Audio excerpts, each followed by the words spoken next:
На 7 юни 2025 година Украйна за първи път успя да свали руски изтребител Су-35, използвайки американски изтребител F-16.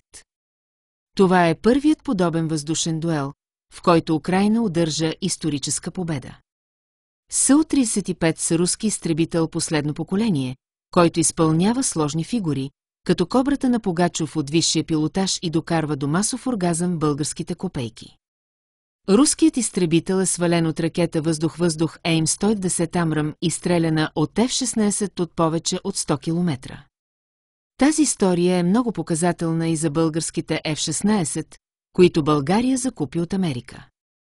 Въпреки внушенията на руската пропаганда, че са ни продали старо желязо, е видно, че ветерана F-16 побеждава руският безаналогов Су-35 от последно поколение.